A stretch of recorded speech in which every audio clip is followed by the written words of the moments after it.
우리 3의 1단원 설명 방법 파악하며 읽기입니다. 자, 우리 설명 방법 파악하며 읽기니까 당연히 우리 이번에 볼 내용은 설명하는 글이지. 자, 설명하는 글이 뭔지부터 한번 알아보자. 설명하는 글은 어떤 대상에 대한 개념이나 지식 등을 설명하기 위해서, 자, 그래서 개념이나 지식 등을 설명해주는 글이 되겠고요.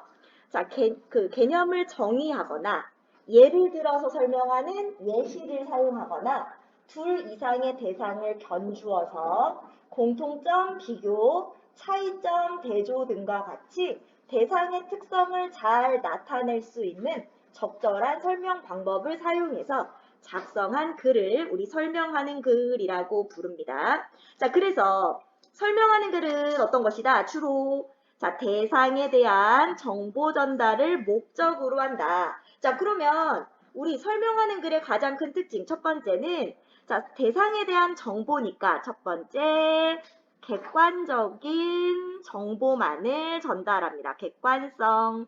자, 우리 객관성이라는 건 내 의견, 내 생각, 내 의사를 반영하지 않습니다. 사실 그 자체만 쓸 거예요.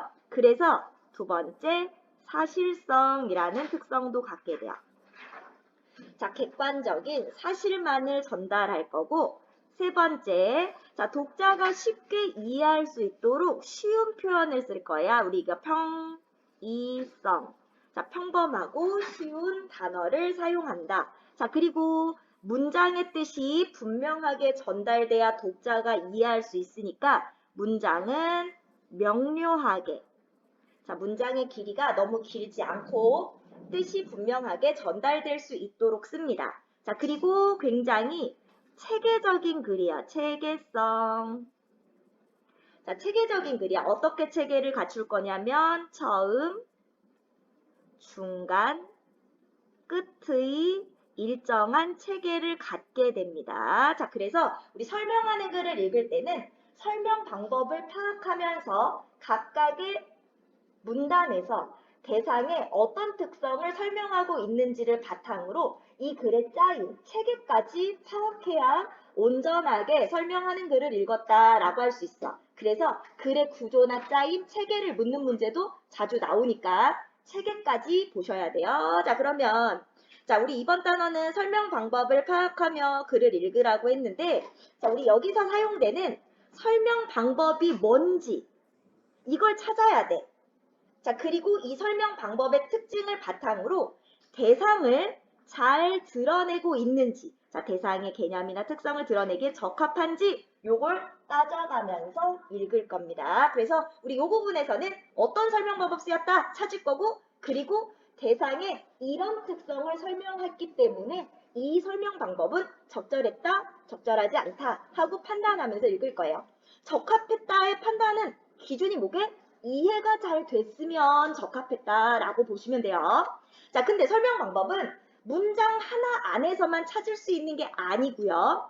자, 그래서 우리 여기도 중요합니다. 문장이나 문단 수준이 아니라 글 전체 수준에서도 쓸 수 있다. 전반적으로 어떤 설명 방법이 들어있다라는 것도 찾을 수 있습니다. 꼭 한 문장 안에서만 이 문장은 어떤 설명 방법 하고 찾는 게 아니고 전체적으로도 설명 방법이 사용될 수 있다. 자, 그러면 설명 방법을 파악하면서 글을 읽어보라고 했는데 왜? 아까 뭐라고 그랬어? 설명 방법을 파악하면 바로 대상의 어떤 특성을 설명하고 있는지를 바탕으로 각 글의 부분 중심 내용을 찾고 이 중심 내용을 바탕으로 전개 방식, 구조, 전체 내용을 파악하는데 도움이 됩니다. 그래서 우리가 설명 방법 파악하면서 뭐 할 거다? 자, 어떤 특성을 설명하고 있는지를 바탕으로 전개 방식과 구조까지 파악해 볼 거예요. 자, 그래서 구조와 이 짜임을 바탕으로 내용을 전체를 다 이해했지. 자, 그럼 이것을 바탕으로 이 설명하는 글이 과연 우리에게 얼마나 이해를 도와줬는지, 이해가 잘 됐는지, 안 됐는지, 어떻게? 비판적으로 따져가면서 읽을 수 있게 도와준다라는 거. 자, 그러면 우리 여기서 제일 중요한 건 이겁니다. 설명 방법의 종류를 먼저 잘 이해해 주셔야 돼요. 얘는 외워줘야 돼요. 외워야 됩니다.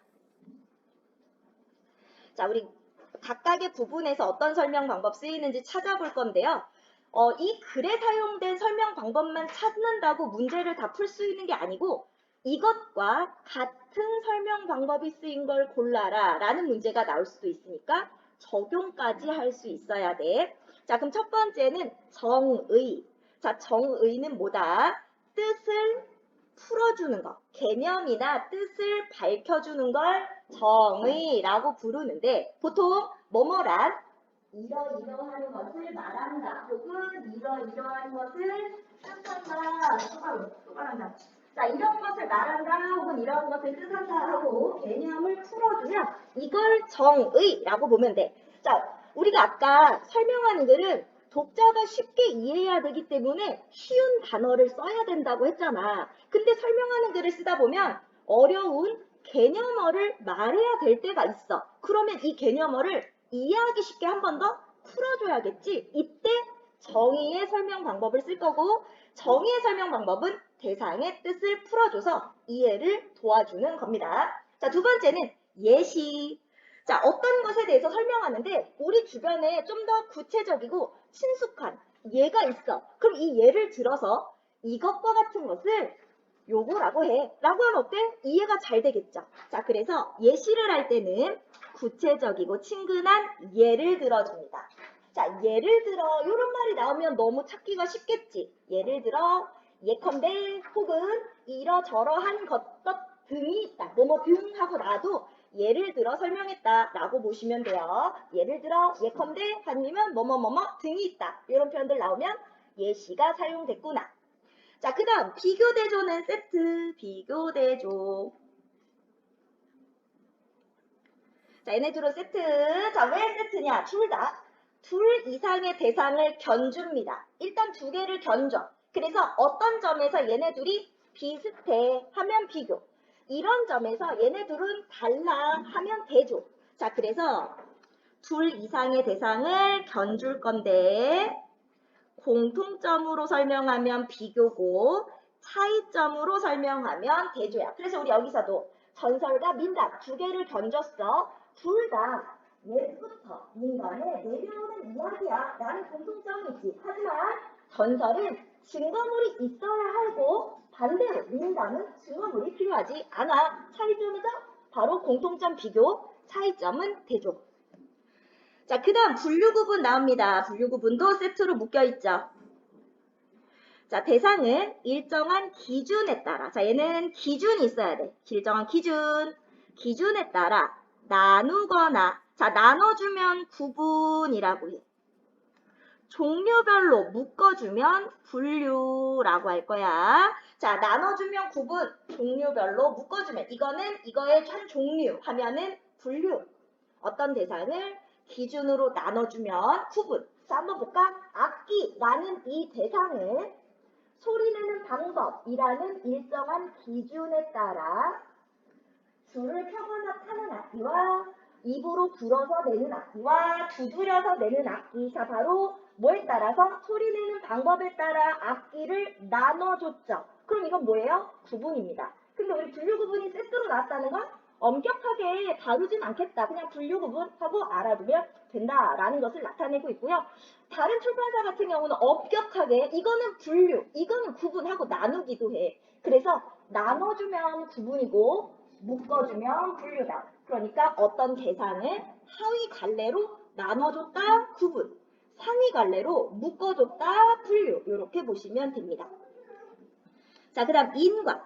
인과는 너무 쉬워. 인과는 원인과 결과예요. 근데 꼭 원인이 앞에 나올 필요 없어. 결과 먼저 말해주고 뭐뭐뭐 때문에 이런 말들이 나서 혹은 따라서 이런 것들 나도 인과라고 볼 수 있습니다. 뭐뭐 때문이다 이런 거 이유, 원인 하고 나오는 것들은 다 인과가 사용돼요. 자, 분석. 자, 우리 학생들이 분류 구분하고 분석을 혼동하는 경우가 굉장히 많아요. 분류 구분은 어떤 대상 그 자체를 종류별로 나눠주거나 묶어주는 거야. 얘를 훼손하지 않을 거야. 얘를 훼손하지 않아? 예를 들면 자전거를 바퀴 개수에 따라 외발, 아니면 두 발, 세 발, 네 발 하고 바퀴 개수에 따라 자전거를 나눠줄 수 있지. 그러면 뭐가 돼? 걔는 그래도 자전거야. 나눠져도 자전거야. 분석은 뭐냐면 얘는 구성 요소야. 구성 요소나 부분입니다. 자전거를 가지고 바퀴, 그리고 틀, 체인, 안장 하고 뭐 핸들 하고 내가 다 부셨어. 다 부시면 뭐가 돼? 분석이 되는 거야. 오케이? 자, 그러면 아래로 내려가서 이것 말고도 설명 방법들이 더 있는데요. 다른 사람이 한 말을 끌어다 쓰면 끌어들일 인, 쓸 용이라고 하고 쭉 나열해주면 열거라고 부릅니다. 자, 어떤 절차나 순서, 뭐 요리책이나 아니면 뭐 조립할 때 설명서 같은 거 보면 뭐 1번을 눌러라, 뭐 2번을 어떻게 해라 하고 나오죠. 이런 순서나 단계에 따라 설명하면 과정이라고 보시면 되겠습니다. 자, 그럼 우리 일단 여기 아래 답이 있지만 6번까지 먼저 문제 풀어볼게요. 보지 않고 풀어주세요. 자, 보시면 어떤 대상에 대한 뭐가 개념이나 개념, 지식 등의 정보를 전달하기 위해 쓴 글을 설명하는 글이라고 합니다. 자, 옳으면 O, 틀리면 X. 자, 어떤 글에 어떤 설명 방법이 사용됐는지 파악하면서 읽을 거고요. 설명하고자 하는 대상의 특성과 어울리는지 적절함을 혹은 적합함을 판단하면서 읽을 겁니다. 사용된 설명 방법이 설명하고자 하는 개념을 전달하는데 도움이 됐는지를 보라고 그랬지? 자, 그리고 하나의 글에 얼마나 많은 설명 방법이 사용됐는지는 중요하지 않습니다. 내가 설명하려는 대상의 특성에 맞는 적절한 설명 방법을 사용하면 되지 꼭 많은 설명 방법을 쓸 필요는 없다.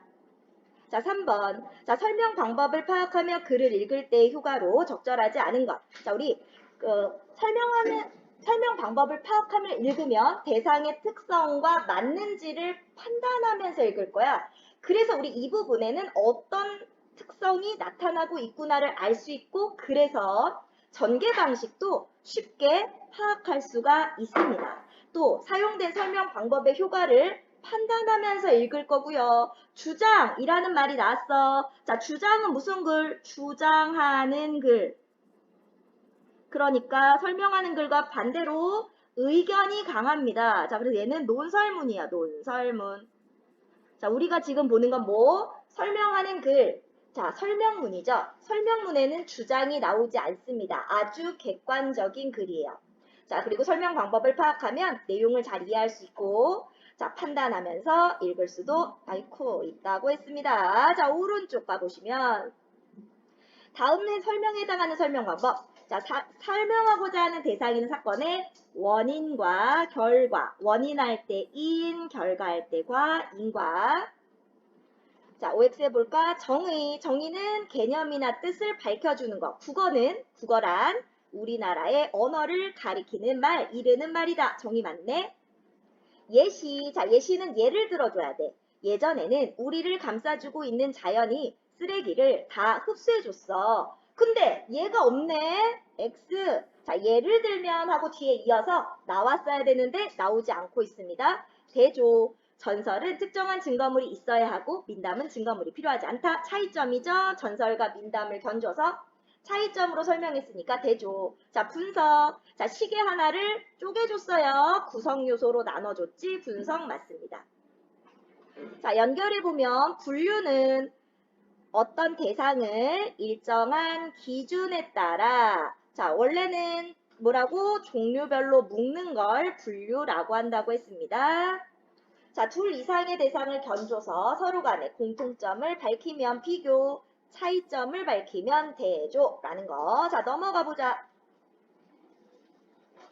자, 학습 목표부터 확인하고 가봅시다. 글에 사용된 다양한 설명 방법을 파악하며 읽을 수 있다.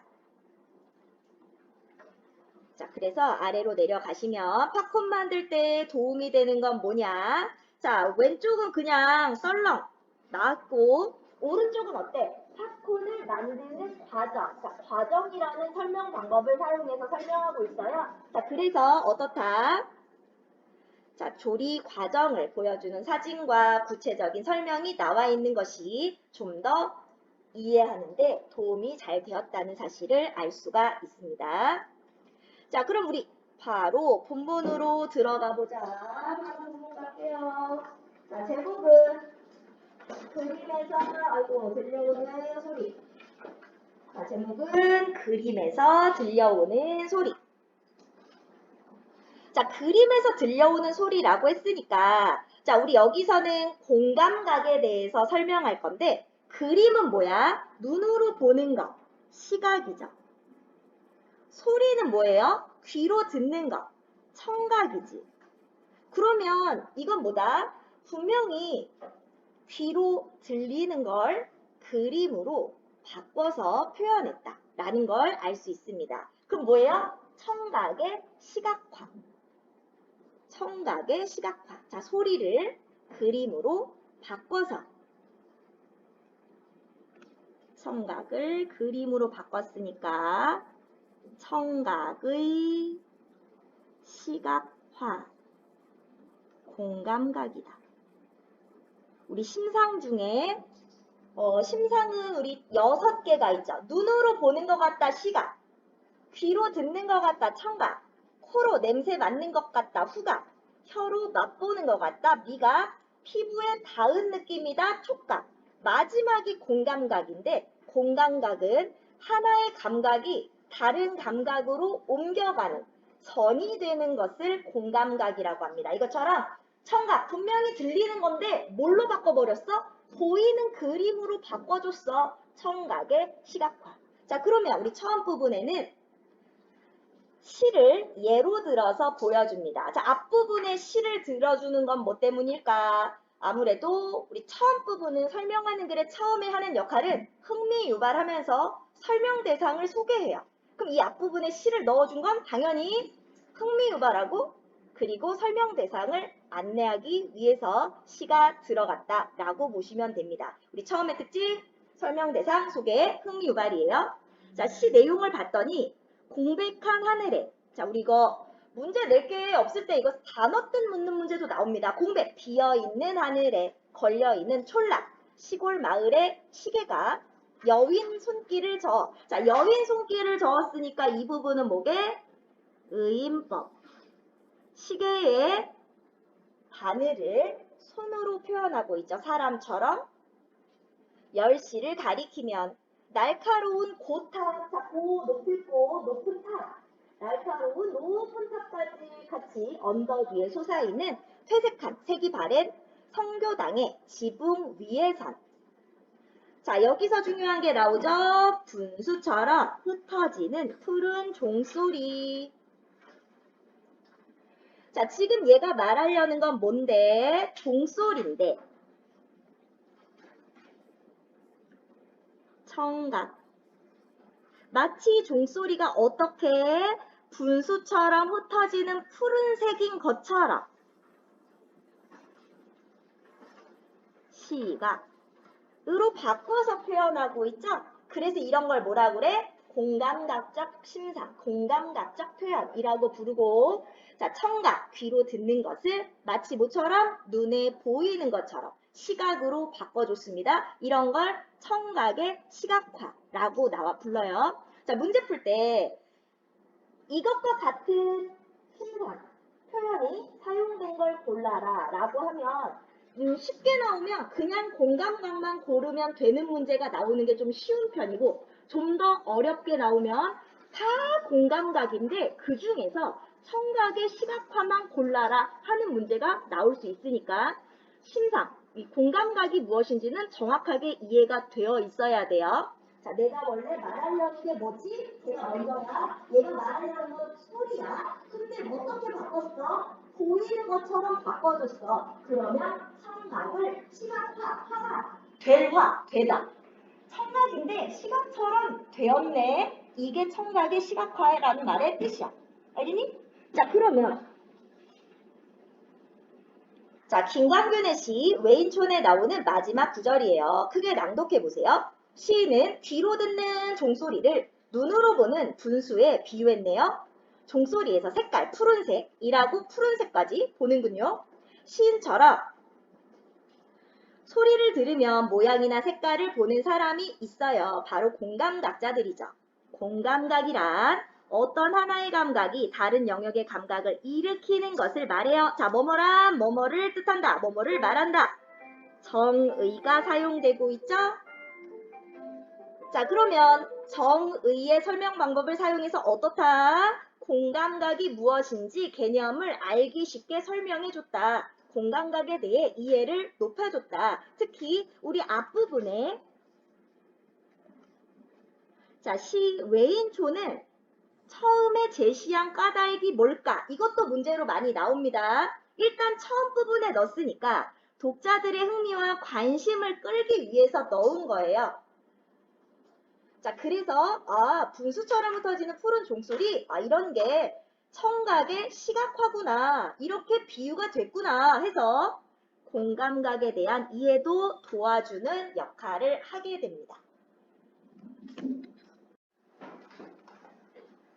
자, 그래서 우리 처음 부분에서는 이제 여기서 설명할 대상인 공감각에 대해서 먼저 소개하고 공감각의 뜻 바로 정의의 설명 방법을 사용해서 공감각이란 무엇인지 이해를 도와줬습니다. 자, 그럼 넘어가면 자, 이제 중간이 나오는데 우리 처음에서 설명 대상 소개하고 흥미 유발했으면 중간에서 하는 건 뭐냐면 이제부터 구체적인 정보, 이제 구체적인 설명이 나와야 돼. 그럼 지금 공감각에 대해서 설명하겠다고 했잖아. 자, 그런데 뭐부터 시작하니? 영국 화가 데이비드 호크니의 그림 풍덩을 바탕으로 공감각을 이해할 수 있습니다. 라고 했어. 자, 그럼 공감각에 대해서 이해를 돕기 위해 뭐 했다? 영국 화가 데이비드 호크니의 그림 풍덩을 예로 들은 거야. 그래서 우리 여기는 예시가 사용되고 있습니다. 예시. 자, 그러면 호크니 그림 얘기하는 부분 전부 다 예시가 사용됐다고 볼 수 있겠지? 바로 이 그림을 예로 들어서 이 공감각에 대한 이해를 도와주겠다 이거야.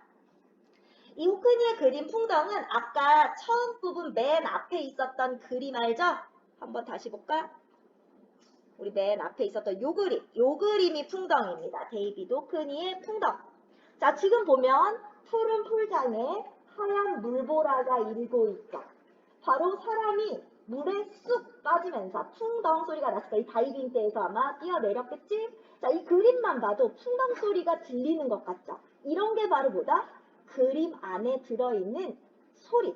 바로 그림에 담겨있는 소리, 바로 청각의 시각화 풍덩이란 소리를 그림으로 나타내주고 있다라는 것을 보여주고 있습니다. 자, 그러면 좀 더 자세히 설명해 볼까? 자, 호크니는 수영장에서 다이빙 할 때 들리는 풍덩 소리를 그림에 표현했거든요. 그래서 이것도 역시 뭐예요? 청각의 시각화자.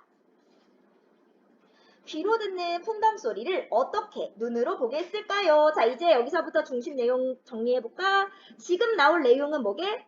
귀로 듣는 풍덩 소리를 눈으로 보게 한 비법, 방법이 나올 겁니다. 자, 풍덩 소리를 눈으로 보게 한 방법. 자, 어떻게? 색채와 기법, 구도 등 여러 요소로 조화를 이루어 그것을 가능하게 했죠. 먼저 색채를 살펴볼까요? 자, 지금 이 그림에 사용된 색채, 기법, 구도로 쪼개서 설명할 겁니다. 자, 쪼개서 설명하면 뭐라고 그랬지? 분석이라고 했죠. 그래서 먼저 색채를 살펴볼까요? 그 다음은 기법입니다. 자, 그리고 구도인데요. 라고 했어. 자, 그러면 바로 귀로 듣는 풍덩 소리를 눈에 보이게 하기 위해서 사용한 방법을 뭐 했다? 분석하고 있습니다. 분석. 자, 그럼 내용으로 가볼까? 자, 먼저 색채를 살펴볼까요? 수영장의 파란색 물과 다이빙 보드의 노란색이 무척 선명하게 보이는군요. 유화 물감 대신 아크릴 물감을 사용했기 때문이죠. 아크릴 물감은 유화 물감보다 빨리 마르고 색채도 더 선명하고 강렬합니다. 자, 이게 색채. 다음은 기법입니다. 물보라가 일어나는 부분만 붓으로 흰색을 거칠게 칠하고 다른 부분은 롤러를 사용해 파란색으로 매끈하게 칠했네요. 선명한 아크릴 물감, 거칠고 매끈한 붓질의 대비가 다이빙할 때의 풍덩 소리와 물보라를 강조하고 있죠. 끝으로 구도인데요. 캘리포니아의 집, 수영장의 수평선, 다이빙 보드의 대각선이 야자수 줄기의 수직선과 대비를 이루네요. 거실 유리창에는 맞은편 건물이 비치고요.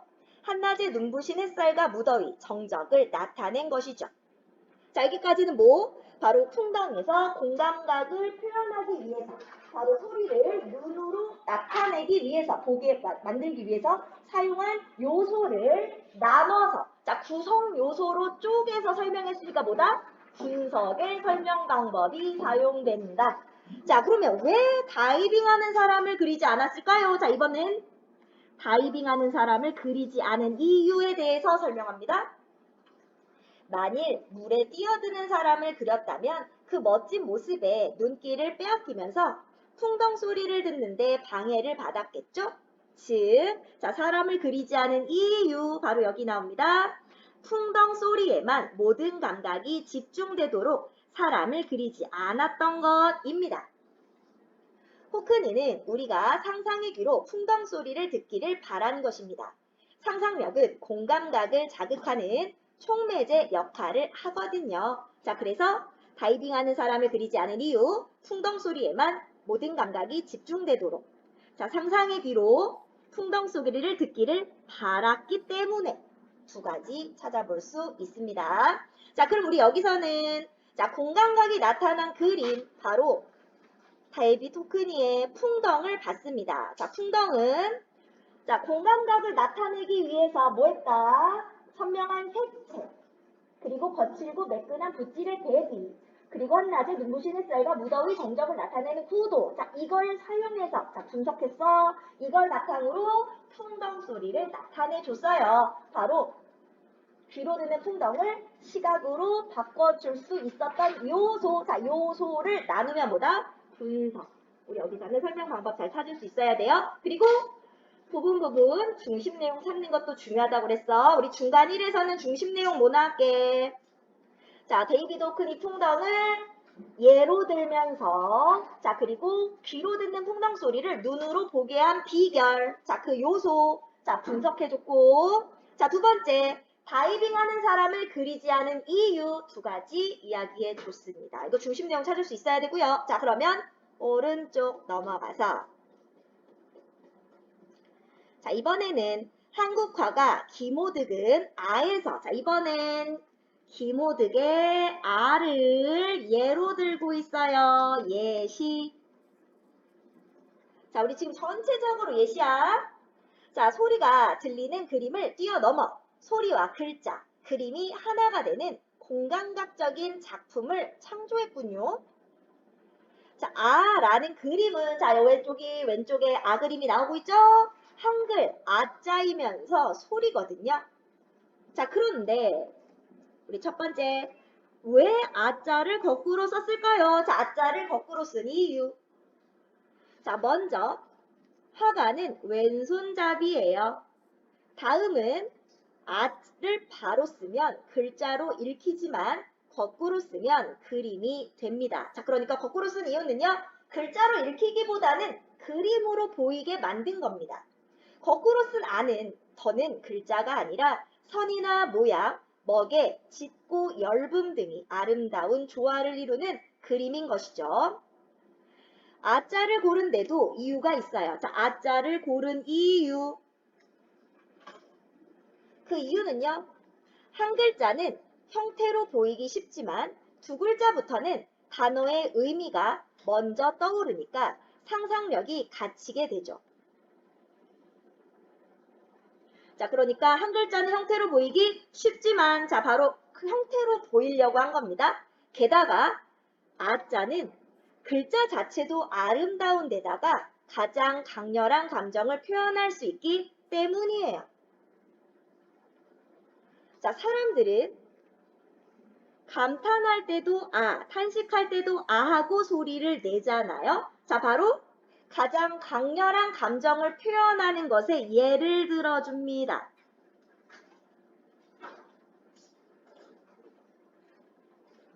자, 바로 아자를 고른 이유. 한 글자는 형태로 보이기 쉽다. 그리고 아자는 글자도 아름답고 가장 강렬한 감정을 표현할 수도 있다. 자, 바로 이유가 나왔고. 자, 이번엔 아 소리를 눈에 보이게 한 비결에 대해서 설명해 볼 겁니다. 궁금하다고요? 자, 이번에는 하나하나 쪼개서 설명할게요. 이응을 자세히 보세요. 허공에 떠 있는 데다 먹물이 짙거나 엷은 부분도 보이네요. R을 발음할 때 성대에서 울림이 생기는데 그 떨림 현상을 이응에 표현한 것이에요. 자, 오른쪽에 이응이 나오고 있고 아래. 반면 아는 자, 이 그림에 사용된 이응과 모음 R을 쪼개서 설명하고 있죠? 자, 뭐가 사용됩니까? 분석이에요. 이 그림에 나오는 요소를 쪼개줬습니다. 이응과 아로 쪼갰어. 자, 부세. 속도를 실어 단숨에 선을 그었네요. 아 소리를 낼 때의 강렬한 느낌. 그 기쁨과 슬픔의 감정을 모음 아에 담은 것이죠. 자, 그래서 글쓴이는 뭐 했다? 자, 아자를 이응과 아로 나누어 설명하는 분석의 설명 방법을 사용하고 있습니다. 자, 설명 대상인 R을 세부적 구성 요소로 나누고 이를 각각 파악함으로써 아 소리를 눈에 보이게 한 비결을 더 명확하게 설명하고 있는데요. 뭘 썼다? 분석의 설명 방법을 사용했다. 자, 넘어가시면 자, 기모득은 자, 이번엔 한글의 형태를 빌려 그림을 그리는 이유에 대해서 설명할 겁니다. 이렇게 말하고 있어요. 내 그림은 단순히 문자가 지닌 추상적인 형태에 이끌려 조형성만을 빌려온 그림들과는 다르다. 내가 한글에 매혹된 것은 조형성과 상징성, 시간성, 공간성, 소리까지 모두 표현할 수 있다고 느꼈기 때문이다. 바로 한글을 빌려서 그림을 그리는 이유는 바로 조형성과 상징성, 시간성, 공간성, 소리까지 모두 표현할 수 있다고 느꼈기 때문에 한글의 형태를 빌려서 그림을 그리는 겁니다. 자, 그러면 우리 이 부분은 사실 기모득의 말을 끌어다 썼으니까 인용이 사용됐다고도 볼 수 있죠? 자, 그래서 한글 하나로 시가 되고 그림이 되고 음악이 되는 공감각적인 작품을 창조하게 된 것입니다. 자, 그래서 아소리, 이 아를 발음할 때 나오는 이응과 모음 아자로 나누어 분석의 설명 방법을 사용해서 자, 공감각이 나타나게 되었다는 걸 보여주고 있고요. 자, 이제 끝부분. 누구나 어릴 적에는 공감각을 가지고 있지만 자라면서 이런 특별한 능력을 잃어버린다고 하네요. 공감각을 되살리는 비결을 알려드릴게요. 자, 여기서는 이제 공감각을 되살리는 비결. 예술 작품과 가까워지는 것이죠. 감각의 박물학이라는 책을 쓴 다이앤 에커먼은 공감각이 일반인들보다 예술가들에게서 7개나 많이 나타난다고 말했어요. 자, 전문가의 말을 뭐 했다? 인용 끌어다 썼습니다. 자, 이번 기회에 공감각적인 예술작품을 감상하는 취미를 가지면 어떨까요? 자, 그래서 공감각을 되살리는 비결로 마무리가 됐습니다. 바로 예술작품과 가까워지기, 공감각적인 예술작품을 감상하는 취미 가지기가 나왔습니다. 자, 어렵지 않은데 정리를 한번 하러 가볼까? 자, 이 글의 설명 대상은 뭐다? 자, 이런 거는 문제 진짜 많이 나오니까 꼭 알아주세요. 여기서 뭐 했어요? 공감각에 대해서 설명했습니다. 자, 공감각에 대해 설명했는데 우리 제목이 그림이라는 말이 들어가고 그림을 예로 들어서 설명했죠? 바로 그림에 나타난 공감각입니다. 자, 그래서 설명하는 대상은 누구다? 그림에 나타난 공감각에 대해서 설명하는 글입니다. 자, 그러면 두 미술 작품에서 공감각이 어떻게 나타나고 있어요? 바로 풍덩과 아, 둘 다 분석의 설명 방법을 사용해서 공감각을 어떻게 표현했는지를 설명하고 있습니다. 자, 두 작품 모두 공감각이 드러난 작품들. 이 작품들을 뭐 했다? 예로 들어서 두 미술 작품을 예로 들어서 설명했고요. 자, 넘어가시면 자, 이 글에서 사용한 설명 방법을 찾아서 써보자.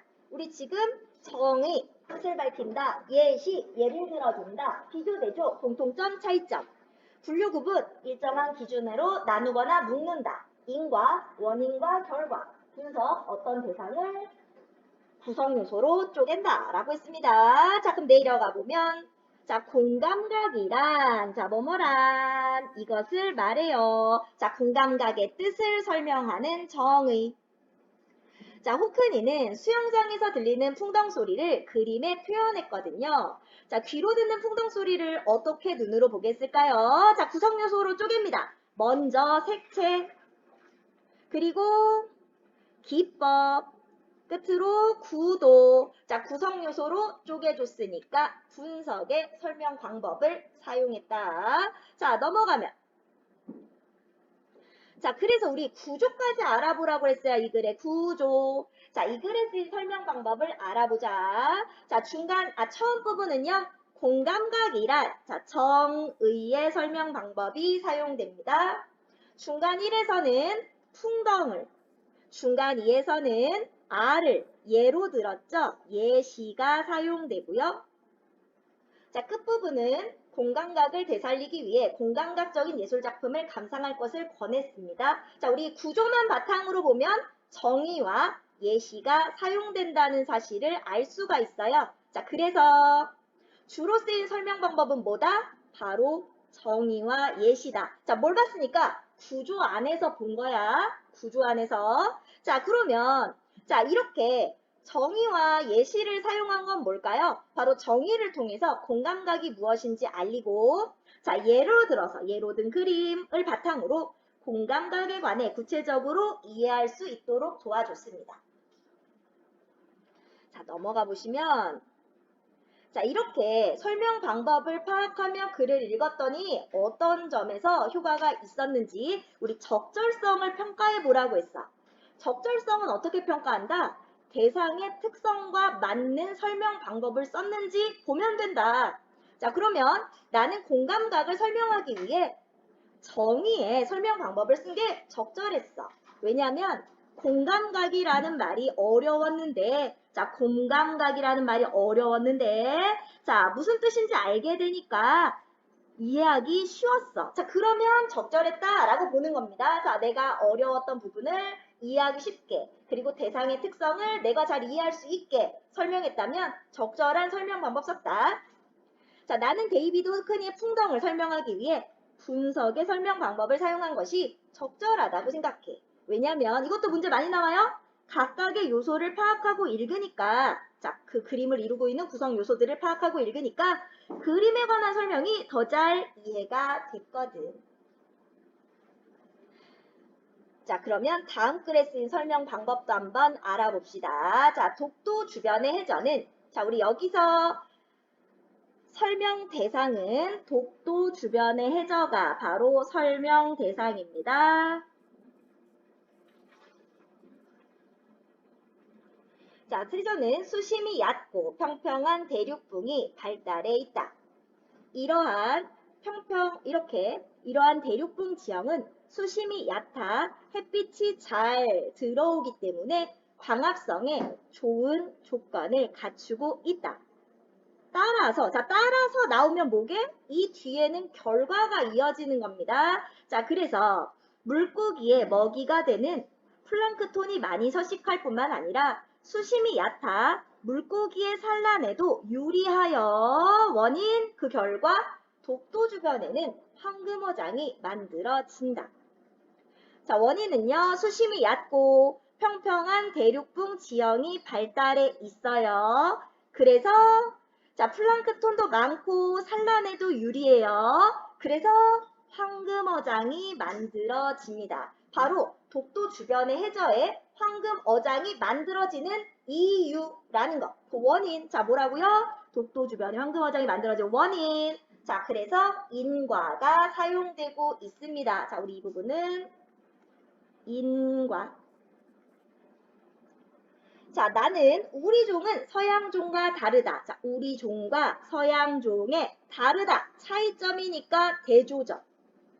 대조. 자, 우리 종과 서양종의 특성을 설명합니다. 서양종은 크리스마스 카드에서 자주 보았듯 종 위쪽이 좁고 아래쪽은 벌어져 있다. 종 속의 쇠막대기로 종의 안쪽을 두드려 친다. 주로 높은 곳에 매달아 놓기 때문에 종소리는 가늘고 높다. 또한 종의 몸통을 주로 황동색으로 만들었으므로 대체로 누런색을 띈다. 자, 우리 크리스마스 카드에서 많이 봤어요. 그림이 이래.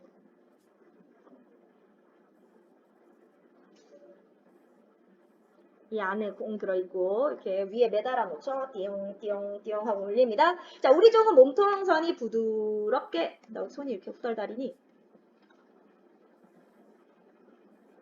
이렇게 매달려 있고 옆에 막대를 걸어 놓습니다. 막대로 띠용띠용 치죠.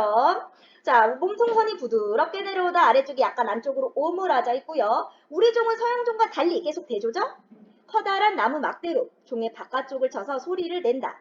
종을 치는 나무 막대를 당목이라고 하는데 종 바로 옆에 매달아 놓는다. 우리 종은 땅에서 그리 높지 않은 곳에 걸어 놓기 때문에 종소리가 아래쪽으로 펼쳐진다. 그래서 굵직하면서 은은한 소리가 난다. 또한 청동으로 만들었기 때문에 대부분 푸른색을 띈다. 자, 우리 서양종과 우리 종의 특성을 대조의 설명 방법으로 설명하고 있습니다. 자, 오른쪽 가볼까요? 자, 그래서 마무리.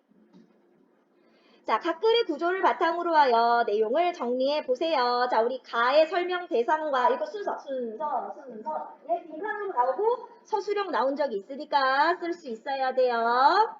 자, 가는요, 독도 주변의 해저에 대해 소개하고 있습니다. 자, 그러면 독도 주변 해저는 대륙붕 지역이 발달했고 그 결과 물고기 먹이가 많고 산란에도 유리해요. 그 결과 독도 주변에 황금어장이 만들어졌다.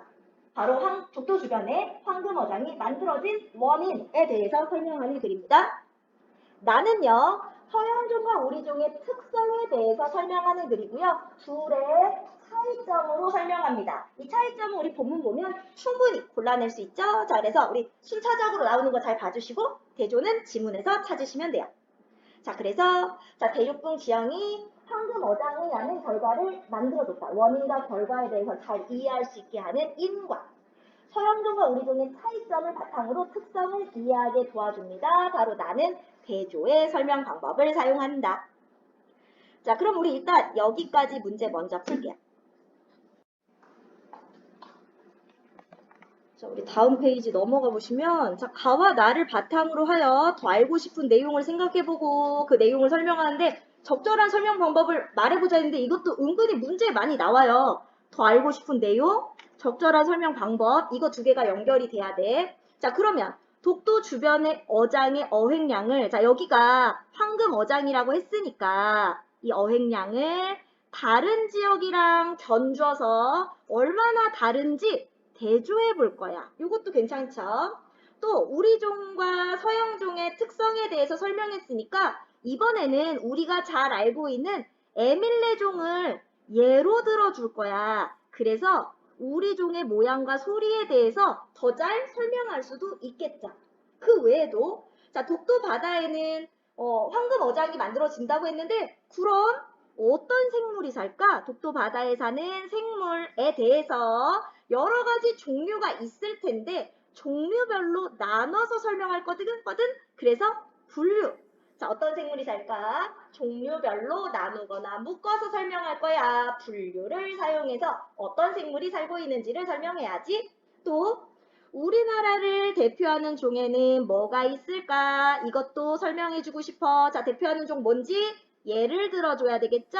자, 그래서 여기도 예시가 사용될 수 있습니다. 자, 이렇게 설명 방법을 적절하게 사용해서 자, 설명하고자 하는 내용을 구체적으로 표현하고 대상의 특성을 강조하고 독자가 설명 대상과 글의 구조를 쉽게 이해하도록 도와줘야 됩니다. 자, 아래는 설명 방법의 종류가 정리가 되고 있고요. 자, 그러면 진짜로 여기까지 풀자. 자, 그럼 이제 인터넷상에 쓰인 글에서 설명 방법을 파악하고 적절했는지 판단해봐라 라고 했습니다. 얘도 책에 꼭 알아야 돼. 책에 짜임을 꼭 아셔야 돼요. 자, 보시면 좋은 소음도 있다? 의문문으로 흥미 유발했다고 그랬고 백색 소음 효과. 자, 그럼 백색 소음은 뭐야? 좋은 소음이겠지. 바로 좋은 소음인 백색 소음이 어떻게 좋은지 그 효과에 대해서 설명하는 글입니다. 자, 소음은 보통 불쾌하고 시끄러워. 듣는 사람에게 별로 도움이 되지 않는 소리를 말한다. 자, 우리 여기서 뭐가 쓰여요?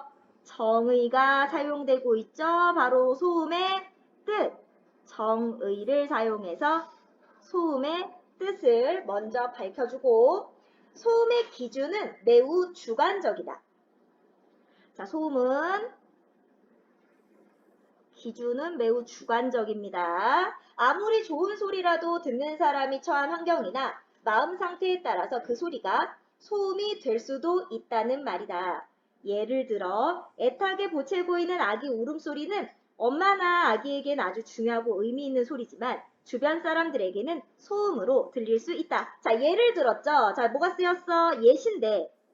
자, 뭐에 예를 들었게? 소음의 기준이 매우 주관적이라는 걸 보여주는 예입니다. 자, 소음의 기준은 주관적이다라는 거. 자, 그래서 소음은 불쾌하고 시끄러워 듣는 사람에게 도움이 되지 않는 소리. 근데 이 도움이 되지 않는다는 것은 뭐다? 주관적이라는 거.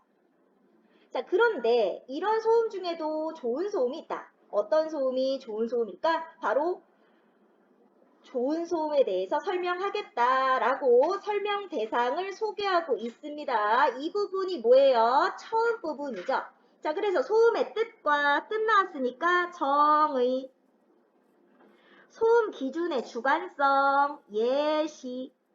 자, 정의와 예시가 사용되고 있고요. 자, 이제 중간입니다. 소음은 특정 음높이를 유지하는 컬러 소음과 비교적 높은 음폭을 갖는 백색 소음으로 나뉜다. 자, 지금 뭐 했어? 소음의 종류. 자, 종류별로 나누거나 묶어주면 분류라고 했지? 그래서 우리 이 부분은 분류가 사용됩니다.